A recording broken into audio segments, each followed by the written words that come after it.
UP school ചേലുപാടം Spandana ന്യൂസിലേക്ക് സ്വാഗതം. വായനയുടെ മഹത്വം പുതുതലമുറയിലേക്ക് പകർന്നു നൽകുക എന്ന ലക്ഷ്യത്തോടെ ചേലുപാടം UP സ്കൂളിൽ അക്ഷരോത്സവം എന്ന പേരിൽ നടത്തിയ വായനാ മാസാചരണത്തിന് ആവേശകരമായ തുടക്കമായി. ദേശീയ വായനാ ദിനത്തോടനുബന്ധിച്ച് നടന്ന പരിപാടിയിൽ പ്രശസ്ത കവിയും ഫോക്ലോറിസ്റ്റും ചലച്ചിത്ര ഗാന രചയിതാവുമായ ഗിരീഷ് ആംബ്ര ഉദ്ഘാടനം ചെയ്തു.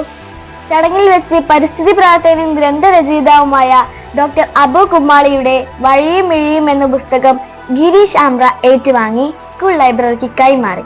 സ്കൂൾ ഓഡിറ്റോറിയത്തിൽ നടന്ന ചടങ്ങിൽ PTA president P. Naushad Ali അധ്യക്ഷത വഹിച്ചു.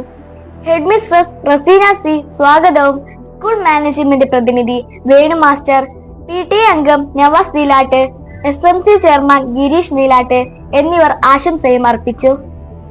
വായനയുടെ പ്രാധാന്യത്തെക്കുറിച്ച് വിദ്യാർത്ഥികളുമായി സംവദിച്ച ഗിരീഷ് ആംബ്ര കുട്ടികൾക്കൊപ്പം കവിതകളും നാടൻ പാട്ടുകളും ആലപിച്ച് പരിപാടിക്ക് കൂടുതൽ നിറം പകർന്നു.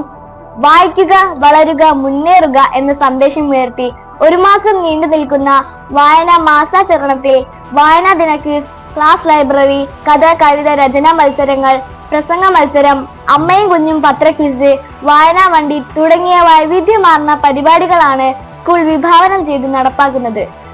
വാർത്തകൾ അവസാനിക്കുന്നില്ല. മറ്റൊരു വാർത്തയുമായി മറ്റൊരു ദിവസം. നന്ദി, നമസ്കാരം.